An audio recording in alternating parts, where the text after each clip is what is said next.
Hello, this is Eric Wayne, your favorite business broker with United Realty Group. Thought I would take a moment and show our clients what a signed contract or two may look like when we're successful with matching a buyer and a seller that agree to buy and sell and what's involved. So I'll just take a minute and go through this. We can go into as much detail on an individual basis, but this is just an overview. It's the name of the brokerage, United Realty Business Brokers of Florida, that's the association. This is an asset sale. We put the date, the name of who the buyer and the seller. We put some of the financials, when the earnest money is going to be arriving, additional money, who's going to be holding the money. Usually it's a transaction attorney that we work with. Both sides generally split the transaction fee, the cost of the attorney that may be handling all the paperwork. We can talk about that. If there's a note outstanding, we talk about how many months, percentage, when it's due, and the money that needs to be brought to a closing table and purchase price. Every page is initialed by both the buyer and the seller. Generally, I hear what the buyer wants to offer.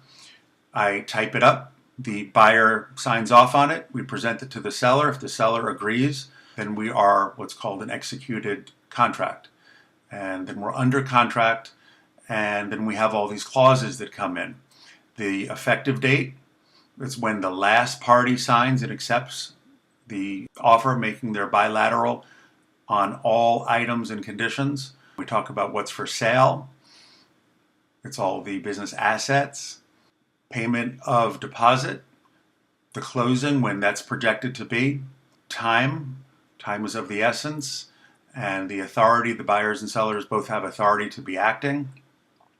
The sellers need to make some representations, and you could read these. You can put it on pause and read these if you'd like.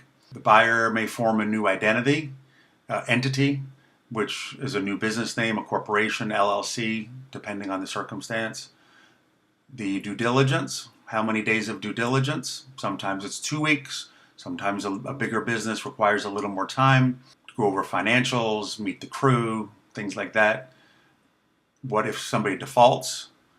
Contract purchase revisions, financing, security agreement. We put a UCC lien on any outstanding notes to make sure that you get paid, or at least you have some leverage to get paid. Inventory. We have accounts receivable. We have accounts payable.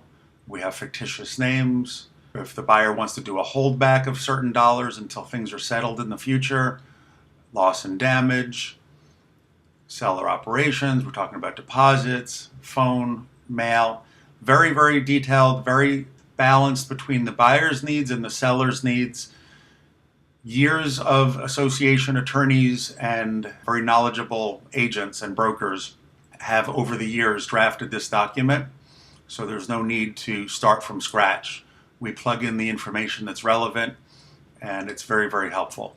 The restrictive covenant, how many years, how many miles, allocation, the lease, who's going to be the closing attorney, governing laws, Miami, Broward, Tampa, Tallahassee, wherever the business is generally, those are the laws that govern the contract. Attorney's fees, waivers, binding effect, the agreement. I can get you a blank copy of this if you want to review it in more detail, but just wanted to take a minute because I've had questions about it, how it works, what's involved.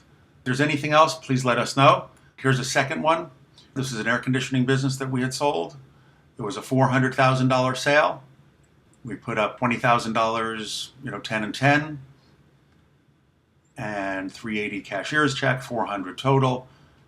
And then it goes into the terms as well. Eric Wayne, 954-562-2019. Happy to talk to you about your exit strategy. Okay?